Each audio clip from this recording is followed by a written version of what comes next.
എപ്പോൾ പുറത്ത് പോയാലും ഫുഡിൻ്റെ ടൈം ആകുമ്പോഴത്തേക്കും അയ്യോ വീഡിയോ എടുത്തില്ലല്ലോ എന്ന് ഓർത്തു പോവും. അങ്ങനെ ഇന്നും പതിവ് പോലെ അത് നമ്മൾ തെറ്റിച്ചില്ല. ഫുഡിൻ്റെ ടൈം ആയപ്പോഴത്തേക്കും വീഡിയോ എടുത്തു തുടങ്ങി. ആ കണ്ട് പാനിപൂരിയും പിന്നെ കുറച്ച് മിക്സ്ഡ് ഫ്രൂട്ടുമാണ് ആദ്യം മേടിച്ചത്. അങ്ങനെ അതൊക്കെ കഴിഞ്ഞ് എത്തിയപ്പോഴത്തേക്കും ഇവിടെ കുറച്ച് സാലഡ് ഐറ്റംസ് ഉണ്ടായിരുന്നു.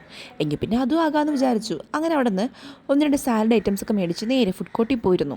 അങ്ങനെ നമ്മൾ ആദ്യം മേടിച്ച പാനിപൂരി ട്രൈ ചെയ്തു. അടിപൊളിയായിരുന്നു. നോർമലിയുള്ള ഫില്ലിങ്സിനേക്കാൾ എന്തൊക്കെയോ എക്സ്ട്രാ ആഡ് ചെയ്തൊരു ഫീൽ ഉണ്ടായിരുന്നു. നല്ല ടേസ്റ്റ് ആയിരുന്നു. അത് കഴിഞ്ഞതിന് ശേഷം ആ ഒരു ചിക്കൻ സാലഡ് കൂടെ ട്രൈ ചെയ്തു. പിന്നെ ഇത് നമ്മുടെ ജാക്ക് ഫ്രൂട്ട് ഷേക്കായിരുന്നു. അത്രയ്ക്ക് അടിപൊളിയല്ലെങ്കിലും നല്ല ടേസ്റ്റ് ഉണ്ടായിരുന്നു. പോയ ആവശ്യങ്ങളൊക്കെ ഫുൾഫിൽ ചെയ്തപ്പോൾ എന്തോ മനസ്സിനൊരു സന്തോഷം തന്നെ. അങ്ങനെ എല്ലാം കഴിഞ്ഞ് ഏകദേശം ഒരു 3 മണിയായി. എങ്കിൽ പിന്നെ ഫുഡ് കഴിക്കാൻ കയറാം. നല്ലൊരു ഫുഡ് സ്പോട്ട് ഉണ്ടായിരുന്നു. അങ്ങനെ നമ്മൾ ഫുഡ് കഴിക്കാൻ കയറി. അടിപൊളി ബിരിയാണിയും അതിനൊപ്പം തന്നെ ഒരു വെൽക്കം ഡ്രിങ്ക് ഒക്കെ ഉണ്ടായിരുന്നു. അങ്ങനെ അതൊക്കെ കഴിച്ച് അതിൻ്റെ കൂടെ നമ്മൾ വീണ്ടും ഒരു ഗീ റൈസും അടിപൊളി കോമ്പിനേഷനായ ബീഫ് സ്റ്റൂവും പരിപ്പ് കറി ഉണ്ടായിരുന്നു. അതൊക്കെ കൂട്ടിക്കൊഴിച്ച് കഴിച്ചപ്പോഴത്തേക്കും മനസ്സിന് വല്ലാത്തൊരു തൃപ്തി. ഇവിടുത്തെ റൈസ് അടിപൊളിയായിരുന്നു. 10 ഔട്ട് ഓഫ് 10 തന്നെ നമുക്ക് കൊടുക്കാം. ഇവിടുത്തെ ആ ഒരു കൈമ റൈസിലുള്ള ബിരിയാണിയും നെയ്ച്ചോറൊക്കെ അടിപൊളിയായിരുന്നു. ഔട്ട്സ്റ്റാൻഡിങ് ആയിരുന്നു.